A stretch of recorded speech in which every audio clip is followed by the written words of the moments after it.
अस्सलाम वालेकुम वरहमतुल्लाहि वबरकातुहू। मैं रुबीना सिद्दीकी आपको सोशोलॉजी पढ़ाने वाली हूँ।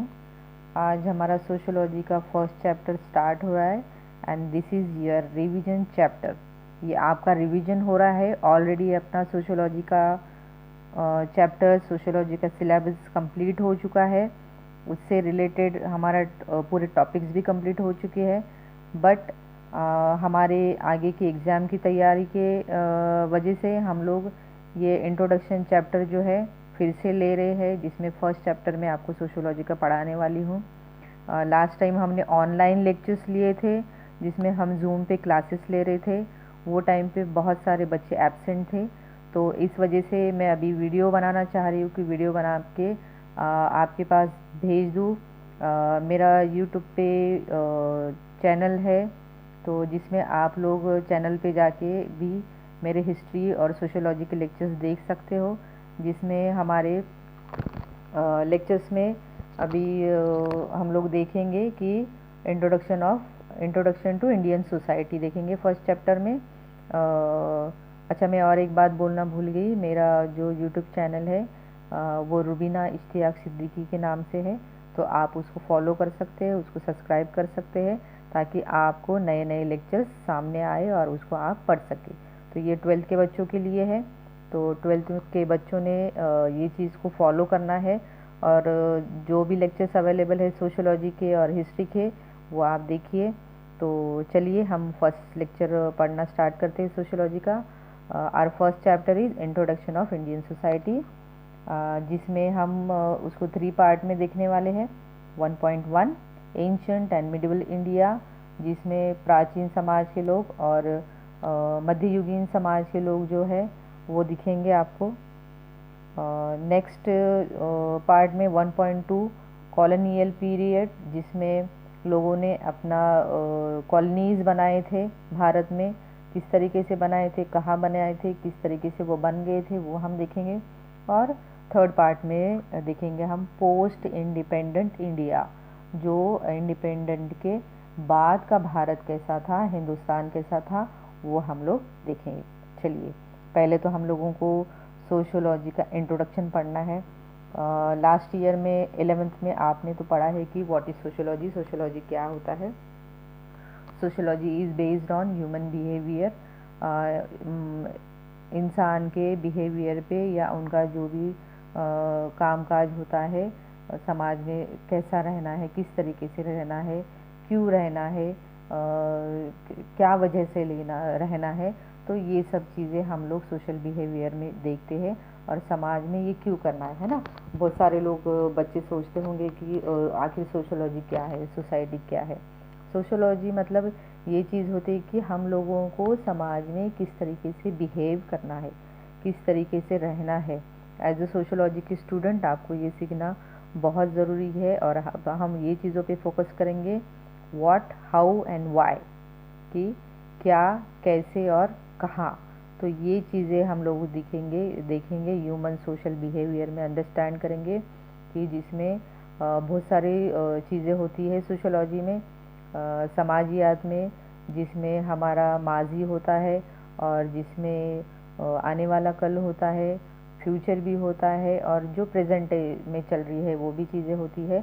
तो फ्यूचर का जो भी इफ़ेक्ट है हमारे, जो भी माजी का इफ़ेक्ट है वो हमारे आज पे भी पड़ सकता है, या आज का जो हमारा बिहेवियर है उसका इफ़ेक्ट हमारे आने वाले कल पे भी पड़ सकता है। तो ये सब चीज़ें उसमें आएगी। इसके बहुत सारे सर्कमस्टांसेस होते हैं। उसके बाद आपके अगर देखा जाए तो बहुत सारी चीज़ें इसमें बता दी जाती है कि किस तरीके से हमको सोचना है, ठीक है। फिर किस तरीके से जो भी परिस्थितियाँ आती है, या जो भी हमारे अतराफ़ में माहौल घटता है, या जो भी चीज़ें होती है, प्रोसेस होती है, उसको किस तरीके से एडजस्ट करना है, उसको किस तरीके से समझना है। फॉर एग्ज़ाम्पल के तौर पे आगे रिसेंटली एक ताज़ा एग्ज़ाम्पल हम दे सकते हैं कि जिसमें हमने देखा है, हम कोविड-19 के पीरियड में घूम रहे हैं, या किस तरीके से उसको हमने फेस किया है। वो पिछले मार्च से लेके अभी जो भी चल रहा है दिसंबर तक, हमने उसको किस तरीके से सोचा है, किस तरीके से उसको हमने जिसको बोलेंगे हमने उसका एहसास किया है, किस तरीके से सरकमस्टांसेस आए थे, किस किस तरीके से लोग परेशान थे, किस तरीके से लोगों को प्रॉब्लम्स हुई। हर एक इंसान प्रॉब्लम में था। कोई खाने पीने की परेशानी थी, किसी को कहीं अपने घर पे जाने की परेशानी थी, और लॉकडाउन हो चुका था, लोगों के घर में कुछ खाने के लिए नहीं था, लोग एक जगह पे फंस गए थे, एक जगह से दूसरी जगह नहीं जा सक रहे थे। कुछ लोग तो आधे रास्ते में ही बैठ गए थे। कुछ लोगों ने अपने घर की चीज़ें दे के लोगों को मदद की है। गरीब से गरीब इंसान ने गरीबों को भी मदद की है, सब ने एक दूसरे को हेल्प की है। तो ऐसी परिस्थिति जो आती है जो समाज से रिलेटेड हो, और समाज में रहने के बाद हमको ये पूरी चीज़ों को फेस करना पड़ता है। तो इसको किस तरीके से फेस करना है, इसको किस तरीके से सोचना है, उस वो टाइम क्या एक्शन लेना है ना। वो टाइम हमने कौन सी चीज़ को अहमियत देनी चाहिए, कौन सी चीज़ हमको अच्छी लग रही है, वो टाइम कौन सी चीज़ नहीं अच्छी लग रही है, उसके ऊपर हमारी विचारधाराएँ क्या है, फिर हम क्या सोच रहे हैं, फिर उसके वो चीज़ को हम किस तरीके से ले रहे, पॉजिटिवली ले रहे या निगेटिवली ले रहे। फिर जो भी चीज़ हमारे साथ हो रही है वो डेली रूटीन में किस तरीके से आ रही है, हम उसका कैसा बिहेव कर रहे हैं। जैसे कि फॉर एग्जांपल के तौर पे जो लोग बहुत रिलीजियस होते हैं तो वो सुबह सुबह उठ के किस तरीके से अपने दीन क्रिया या दीन की शुरुआत किस तरीके से करते हैं, है ना। बहुत सारे लोग जो होते हैं सुबह जल्दी उठ जाते हैं, या कुछ योगा वगैरह करते हैं, एक्सरसाइज वगैरह करते हैं। फिर उनका टाइमिंग होता है पानी पीने का, खाना खाने का, उठने का, वॉकिंग करने का। तो ये सब चीज़ें जो रहती है हमारी डेली की जो चीज़ें रहती है सोसाइटी में, हर किसी की ज़िंदगी में अलग अलग रूटीन होता है। तो इस तरीके से हम ये चीज़ें करते हुए समाज में क्या करते हैं, सरवाइव करते हैं। हम अपने आप को एक तरीके का रूल्स और रेगुलेशन में खुद ही बांध लेते हैं ना। जैसे कि फॉर एग्ज़ाम्पल के तौर पे अगर रात हो जाती है तो रात के टाइम हम खाना वगैरह करके खा के सो जाते हैं, है ना। रात भर सोते हैं और फिर सुबह जैसे ही दिन निकलता है, सूरज निकलता है, हम उठते अपनी नमाज़ वगैरह पढ़ना या रिलीजियस जो भी आपके काम है वो करते हैं, उठते हैं, ऑफिसेस को जाते हैं, ऑफिस अटेंड करते हैं, दोपहर का खाना खाते हैं, दोपहर की चाय पीते हैं, शाम की चाय पीते हैं, या शाम को घर में आ जाते हैं। घर पे आके आपका डिनर वगैरह होता है, या आप घूमने जाते हो या वॉकिंग को जाते हो। तो ये हमारा डेली रूटीन जो चलता है, तो ये हमने अपने आप बनाया हुआ है, अपने आप बनता है। बहुत कम लोग होते हैं समाज के जिनका 10% लोग होते हैं जिनका रूटीन आप देखोगे कि थोड़ा सा डिस्टर्ब होता है, और दिन में सो जाते हैं और रात में जगते हैं। तो ये चीज़ें भी होती है, सबके अपने अपने तरीके का बिहेवियर होता है। तो ये चीज़ें हम देखेंगे समाजशास्त्र में। और एक चीज़ देखेंगे कि समाज में दो टाइप के लोग हैं, मेल है, फीमेल है, किस तरीके से रह रहे हैं, उनका एक दूसरे को देखने का नज़रिया कैसा है, क्या चीज़ें हैं। तो ये सब चीज़ें आप लोग सोशोलॉजी में देखोगे। अब ये इंट्रोडक्शन ऑफ सोशोलॉजी में इंडियन सोसाइटी का हम लोग इंट्रोडक्शन कर रहे हैं। अभी तो मैंने उनको सोशोलॉजी के बारे में बताया सिर्फ कि सोशोलॉजी क्या है, समाजियात क्या है, समाजशास्त्र क्या है, समाज का शास्त्र, समाज के बारे में, समाज के साइंस के बारे में डीपली स्टडी करना है। आप लोग बोलोगे साइंस में तो रिसर्च होता है, उसमें कोई भी चीज़ की डीपली स्टडी कर सकते हैं, समाज की क्या स्टडी करेंगे। तो नहीं, हम लोग समाज की स्टडी जितनी ज़्यादा कर सकते हैं उतनी ज़्यादा कम है, क्योंकि समाज बहुत ज़्यादा वास्ट है, बहुत ज़्यादा बड़ा है, इसका जो दायरा है बहुत बड़ा है। जो हम समाज में रहते हैं वो समाज में ऐसी ऐसी चीज़ें हैं, लोगों के सबके सामने ऐसे ऐसे लोगों के प्रॉब्लम्स है, ऐसे ऐसे लोगों के विचारधाराएं हैं, अलग अलग तरीके के लोग आपको समाज में दिखेंगे। तो इस तरीके से समाज के लोग बिहेव करते हैं। अभी हम लोग ये देखने वाले कि इंडियन सोसाइटी कैसी है, इंडियन सोसाइटी का हम किस तरीके से पढ़ाई करेंगे ये अभी देखेंगे।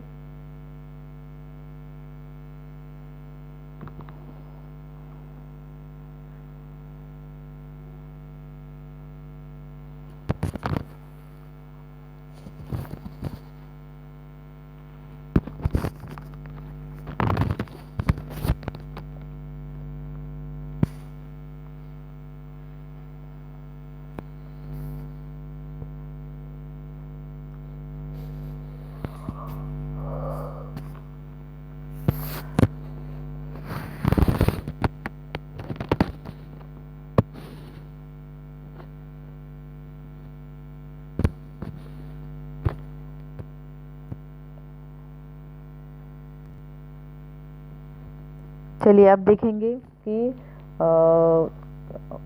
अपना सिविलाइजेशन कैसा हुआ, भारत की संस्कृति कहाँ से चालू हो गई। हम लोग देखेंगे हज़ारों साल पहले समाज शास्त्र बना, समाज शास्त्र की शाखाएं जो है जब किसी को पता नहीं था कि इसको समाज शास्त्र कहा जाता है। 19 सेंचुरी में समाज शास्त्र स्टार्ट हुआ, समाज शास्त्र की पढ़ाई की गई, सोशियोलॉजी की पढ़ाई की गई। ये यूरोप से स्टार्ट हुई, ये हमेशा ध्यान रखिए। सोशियोलॉजी की पढ़ाई जो है उसकी स्टार्टिंग कहाँ से हुई, सोशियोलॉजी की पढ़ाई जो है ये यूरोप से हुई इन 19th century। Our civilization got back several thousand years when sociology did not exist as a discipline। जो समाजशास्त्र की ज्ञान शाखाएं या शाखाएं कहीं पे भी नहीं थी। But you will recall that sociology emerged in Europe in 19th century। A question that you might them ask is, how do we know about the social life of the people in the ancient part। अभी हम लोगों को ये देखना है कि प्राचीन ज़माने के लोग जो थे, पुराने ज़माने के लोग जो थे, उनकी जो सोशल लाइफ थी वो किस तरीके से समझ में आएगी। अब किस तरीके से हमको समझ में आएगी प्राचीन ज़माने के लोगों की चीज़ें, ऐसा ऑल ओवर अगर आप सोचें तो पुराने ज़माने की कोई चीज़ हम लोगों को किस तरीके से समझ में आएगी। आप सोच के देखिए, जब का रहने सहने का तरीका, वहाँ वो टाइम की चीज़ें, वो टाइम की जगहें देखिए आप। फॉर एग्ज़ाम्पल के तौर पे अगर आप देखा जाए तो औरंगाबाद में बहुत सारे हिस्टोरिकल प्लेसेस है जहाँ पे हम तौर तरीका समझ सकते हैं किस तरीके से लोग वहाँ रहते होंगे। जैसे कि मकबरा है, मकबरे में बहुत सारी चीज़ें बनाई गई है। मकबरी में आप देखिए, अगर आपके मम्मी पापा को या आपके दादा दादी ने अगर मकबरा देखेंगे तो उनको पूछिए कि पुराने ज़माने के बर्तन वहाँ पे थे, कौन से ज़माने के बर्तन वहाँ यूज़ किए जाते थे। आज भी आप देखिए जो नए ज़माने में मिट्टी के बर्तन यूज़ किए जा रहे हैं, उसमें क्या बता दिया जाता है कि पुराने ज़माने के लोग जो है मिट्टी के बर्तन यूज़ करते थे और उसमें ही खाना बनाते थे। तो मिट्टी के जो भी सॉइल्स थे, जो मिट्टी में जो चीज़ें मिलती थी वो अपने बॉडी के लिए जो ज़रूरी है वो सब हमको मिल जाती थी मिट्टी के बर्तन में पकाने से। तो ये यहाँ से हमको रेफरेंस मिलता है कि मिट्टी के बर्तन पुराने ज़माने के लोग उसमें पकाते थे। समझ में आ रहा है। इस तरीके से जो भी चीज़ें पुराने ज़माने की है, पुराने ज़माने के आप लोग देखोगे कुछ बुक्स होंगे, पुराने ज़माने के आप मेमोरीज़ होंगे, उनकी बायोग्राफीज़ होंगी, लिटरेचर होगा, जो भी चीज़ें दिखी हुई है या लिखी हुई है वो सब चीज़ें देख के हम हमारे कल्चर को पहचान सकते या कल्चर का अंदाज़ा लगा सकते। तो इस तरीके से पुरानी जगहें, पुरानी चीज़ें, पुराने ज़माने के पत्थर देखो या पुराने ज़माने के लोगों के कपड़े देखिए, किस साइज़ के कपड़े थे या किस तरीके का कपड़ा वो यूज़ करते थे, है ना। तो हमको हमारा कल्चर जो है वो समझ में आता है किस तरीके से, जब हम पुरानी चीज़ें देखते हैं और उसको उसका जब डिस्क्रिप्शन हमारे सामने आता है बुक्स के ज़रिए या कोई चीज़ों के ज़रिए, तो इस तरीके से हम ये चीज़ें सीख लेते हैं। तो वही चीज़ मैं आपको बताना चाह रही हूँ कि ये सब सीखने के लिए हमको एंशिएंट पीरियड और मिडिवल पीरियड जो था इंडिया का वो पढ़ना है। तो हम फर्स्ट लेसन में हमारा एंशिएंट पीरियड और मिडिवल पीरियड समझेंगे। अभी तो हमने इंट्रोडक्शन देखा है, एंशिएंट पीरियड कहाँ से आएगा, किस तरीके से आपको पता चलेगा, ये चीज़ें आपने देख ली है। आप जब भी लेक्चर पढ़ोगे या सुनोगे उसमें आपको आपकी बुक साथ में रखना है और उसके बुक्स को साथ में रखते ही इंग्लिश मीडियम के बच्चे, मराठी मीडियम के बच्चे और उर्दू मीडियम के बच्चे जो है सब एक साथ मिलके आप बुक साथ में रखोगे, उसमें पॉइंट पढ़ोगे, क्योंकि मैं आपको पॉइंट वाइज पढ़ा रही हूँ जो बुक में है। मैं अदरवाइज़ कोई भी बाहर की चीज़ आपको नहीं बता रही हूँ। बाहर की जो चीज़ है सोशियोलॉजी से रिलेटेड वही मैं आपको बता रही हूँ, अदरवाइज़ दूसरी बातें कुछ भी इसमें एडेड नहीं है। तो आप देख लीजिए कि किस तरीके से एंशिएंट पीरियड में क्या क्या चीज़ें मिलती थी, वहाँ के बर्तन है, वहाँ के ऑर्नामेंट्स है, वहाँ की पेंटिंग है। फिर हम लोग देखते हैं वहाँ के जैसे कि दरगाहें हैं, फिर बहुत सारे जो देखेंगे हम लोग जहाँ जिसको कब्रिस्तान कहा जाता है। फिर कॉइन्स है वो टाइम के। आप देखो हिस्टोरिकल सेंटर में अगर जाओगे ना तो वहाँ पे पुराने ज़माने की बहुत सारी चीज़ें रखी भी रहती है। तो वो चीज़ों को देख के हम लोग पुराने ज़माने के लोगों की चीज़ें या उनका रहन सहन कैसा होगा, किस तरीके से वो कपड़े पहनते होंगे, किस तरीके से वेपन्स यूज़ करते होंगे, या उनके पास की तलवार कैसी थी, या उनके पास पत्थर की चीज़ें कैसी यूज़ करते थे, किस तरीके से वो अपना गुजारा करते थे, ये सब चीज़ें हम लोग देख सकते हैं। तो एंशिएंट पीरियड के बारे में हम लोग अभी नेक्स्ट टॉपिक में पढ़ेंगे इंशाल्लाह। अब ये यहाँ तो मैंने आपको इंट्रोडक्शन बता दिया एंशिएंट पीरियड के बारे में।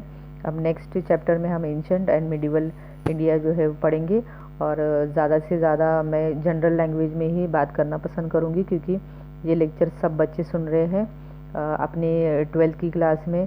इंग्लिश मीडियम, मराठी मीडियम और उर्दू मीडियम के पूरे बच्चे हैं पढ़ने वाले। तो ये लेक्चर मैं आपको अपनी जनरल लैंग्वेज में ही समझाने वाली हूँ। हाँ, अगर किसी को ये भी लैंग्वेज में नहीं समझ में आ रहा है, उनको अगर अलग से लेक्चर्स सुनना है या उनको अटेंड करना है, तो आप मुझे बोलिए, मैं अलग से उनके लिए मराठी में लेक्चर बना के डाल दूँगी, या सेपरेटली उनको इंग्लिश में, या सेपरेटली उनको उर्दू में लेक्चर डाल के मैं उनको समझाने की कोशिश करूँगी इंशाल्लाह। तो इंशाल्लाह हम नेक्स्ट टॉपिक जो है कल पढ़ेंगे। तो हमारा ये फर्स्ट लेक्चर है, ये रिवीजन लेक्चर है। ऑलरेडी हमारा फर्स्ट लेक्चर ऑनलाइन लेक्चर्स में जूम पे हो चुका है 13 जुलाई को।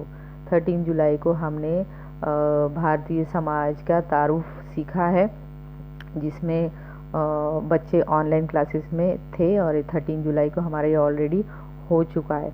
अब मैं फिर से रिवीजन लेक्चर ले रही हूँ, तो मैं इसके वीडियोस बना के डाल रही हूँ। मैं आपको बार बार बोल रही हूँ, ये हमारा रिवीजन वाला लेक्चर है, तो प्लीज़ प्लीज़ प्लीज़ आप लेक्चर सुनिए और आपकी पढ़ाई की शुरुआत सोशियोलॉजी की फिर से शुरू करिए। चलिए इंशाल्लाह हम नेक्स्ट चैप्टर में आगे का टॉपिक पढ़ेंगे।